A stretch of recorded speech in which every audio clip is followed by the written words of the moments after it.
CBI விசாரணைக்கு ஆஜர்படுத்தணும். அது அவர் தானே சிபிஐ விசாரணை கேட்டாரு. கரூர் பிரச்சனை வரும்போது முதல்ல சிபிஐ விசாரணை வேணும்னு சொன்னது யாரு? நாங்க கேட்டோமா? அவங்க முதல்ல சிபிஐ விசாரணை நடத்துங்க சொன்னது விஜய் அவர்கள் தானே. நீங்க தான் சிபிஐ விசாரணை கேட்டீங்க. சிபிஐ விசாரணை வந்திருக்கு, பார்த்துட்டு வரட்டுமே. அவர் மேல தவறு இல்ல. அப்ப அவரு என்ன சொன்னாரு? இது முழுக்க காரணம் திமுக. அவர் சொன்னார்ல. அப்ப இன்னைக்கு திமுக காரங்களே உடனே விஜய் சப்போர்ட் பண்ணிட்டு, ஜனநாயகம் ரிலீஸ் ஆகல, அதனாலதான் உடனே சப்போர்ட் பண்ணிட்டு இது சிபிஐ அவர் மேல ஆவி விடுறாங்க சென்ட்ரல் கவர்மெண்ட் சொல்றாரு. கொஞ்சம் மண்டையில இருக்கிற மசாலாவை யூஸ் பண்ண மாட்டாங்களா?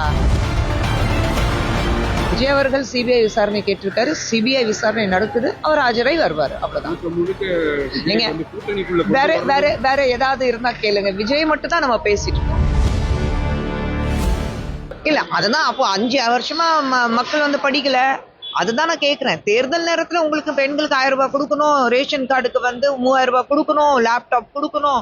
ஏன் இதுக்கு முன்னாடி ஏன் கொடுக்கல? வந்த அன்னைக்கு ஏன் கொடுக்கல?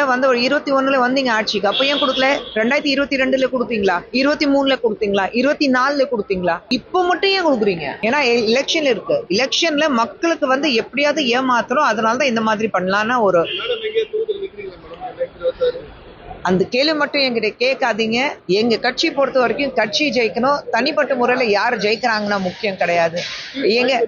இல்லைங்க, அது நம்மளுடைய தலைவர்கள் தான் முடிவு பண்ணணும். நாங்க முடிவு பண்ண மாட்டோம்.